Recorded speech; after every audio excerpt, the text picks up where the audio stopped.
Here we go.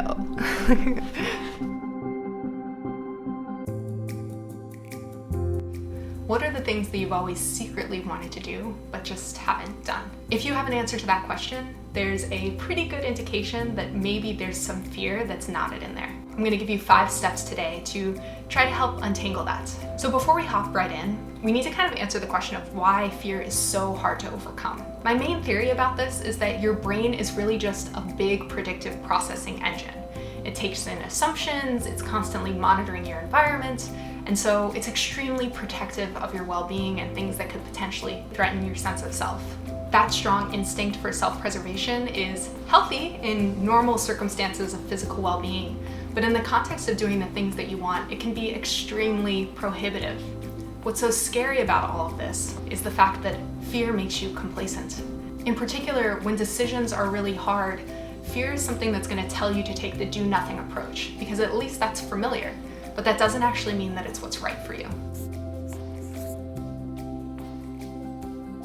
So the first tip is to just start by taking micro actions. The process of actually doing mitigates your fear because it removes all of those unknown variables. So you actually have more information about the things that you've always wanted to do. A great example of this is me making this video, something that I've wanted to do for so long, but I haven't. But the moment that I started sitting down and just kind of mapping out my ideas and even just setting up my camera equipment with the sort of pretense that I don't even need to actually record this video, I can just start setting it up, that helped me actually commit to doing it. Address your fear in a way that's super low stakes. So tip number 2 is to remove your ego. If you're anything like me, you may be a bit too righteous to want to accept that you have fear.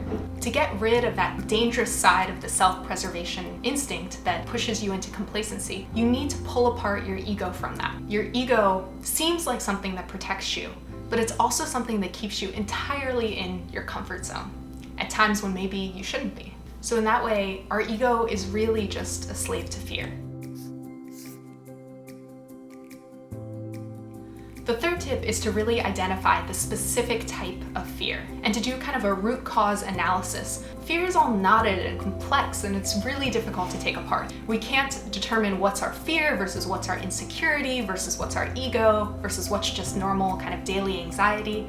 And so we need to split all of that apart. I'll give you my own personal example. I was afraid of making this video. If we dig one level deeper, I know that the reason I was afraid of making this video is because I was afraid that nobody would watch it. If I dig a little deeper into that, the reason I'm afraid of nobody watching it is because I'm afraid that the content itself isn't good or isn't worthy of being watched. If I dig into that a little bit more, I find that the reason I'm afraid that the content isn't good is because I'm afraid that it reflects that I'm incapable of making good content. We're rarely afraid of what something is. We're more just afraid of actually what it represents. So in my case, it's sort of just fundamental fear of inadequacy. And there are a lot of different types of fear. Fear of missed opportunities, fear of disappointment, fear of something being irrevocable, fear of a sunk cost. And it's so important to figure out what is the exact type that's driving your decision making.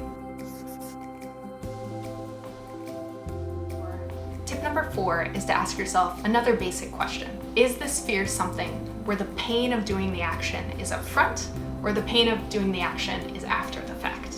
So in my example, the pain here is all up front, before I've even put together the video. All in my head, all in anticipation and anxiety. Now, if pain was after the fact, then it might have a little bit more justification. But this just shows that fear is clearly the driver here, because it's entirely based on forecasting the future.